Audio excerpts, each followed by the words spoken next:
যিহেতু আঠ সোমাইছে যেতিয়া অম্বুবাচীৰ বিষয়ে দুটামান কথা কওঁ। যোৱাকালি 22 তাৰিখ ৰাতিৰ 9:10 পৰা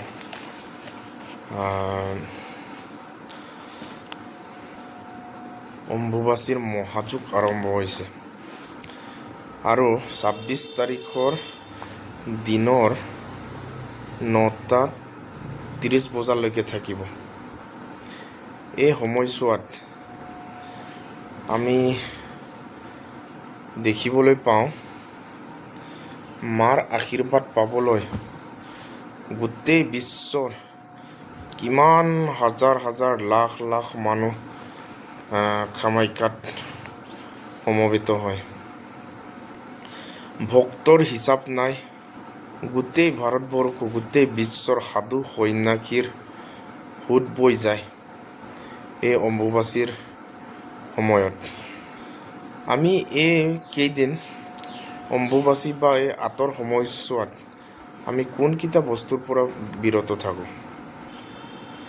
এইকেইদিন আমি মাটিৰ কামৰ পৰা বিৰত থাকোঁ।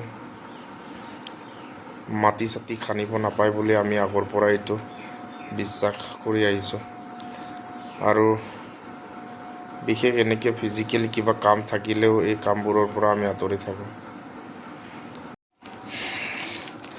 যেতিয়া আঠ সোমায়, আঁতৰ এই কেইজাকমান বৰষুণৰ পাছৰ পৰা আমি গম পোৱা মতে যিকোনো ফল মূলবোৰ খাবলৈ সোৱাদ হয় বুলি শুনিছোঁ।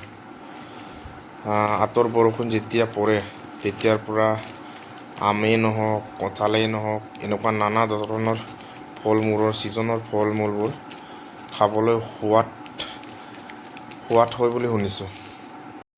আৰু যেতিয়া আঠ আহে তেতিয়া আমাক সৰুৰে পৰা মা দেউতাক কৈছিল বাৰু আঁতত গাখীৰ খাব লাগে বুলি। সেইকাৰণে এইবাৰ আমিও খাইছোঁ। আৰু আপোনালোকে খাব, নিশ্চয় কিবা এটা বিশ্বাস আছে।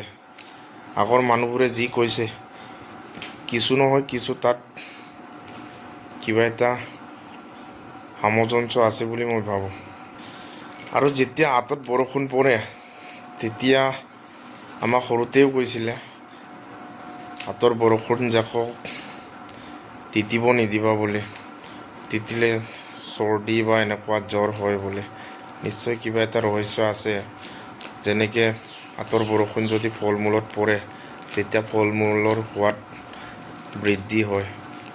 কিবা এটা এনেকুৱা আছে বাৰু মোৰ ভবাত।